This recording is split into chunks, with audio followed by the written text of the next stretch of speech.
Hello everyone, welcome to our YouTube channel Upcoming Cyclone Updates. In this video we will discuss the latest conditions on Atlantic Hurricane Season 2024. Watch the complete video and smash the subscribe button for getting all the updates with time. Thanks.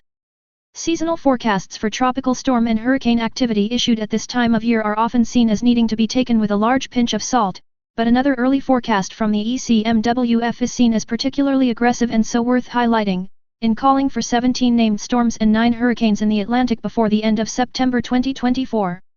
2024 Atlantic Hurricane Season 2, the European Centre for Medium-Range Weather Forecasts, or ECMWF, runs one of the most highly respected meteorological forecast models and has one of the largest supercomputer data centers to run it on, so it deserves some attention. As we reported the other day, early long-range forecasts for the 2024 Atlantic hurricane season are calling for it to be particularly active. The timing of a shift to La Niña conditions is seen as one of the critical factors for the 2024 hurricane season, as that could make conditions more conducive to storm formation and reduce the wind shear that hinders tropical storm development. Another key factor for the 2024 hurricane season is the fact sea surface temperatures, SSTs, in the tropical Atlantic are already above average and in some cases well above, providing conditions that should see a ready supply of the fuel hurricanes require to form and intensify.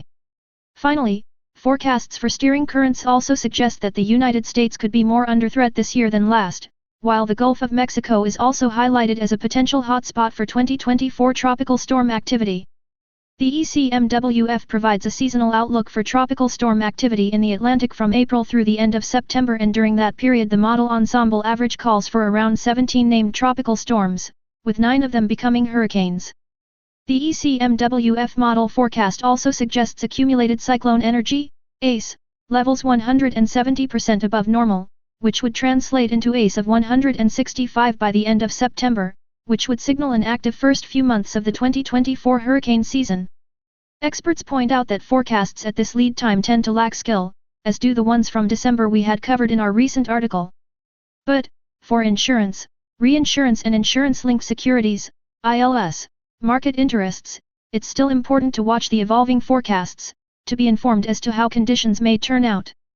Of course, this is an industry where decisions on portfolio construction are rarely taken due to long-range forecasts, but as the hurricane season approaches, any suggestion of more hurricane threat for one part of the coast or another can influence investment decisions, especially in the cat bond market, for example with Florida-specific or Gulf Coast-specific risks.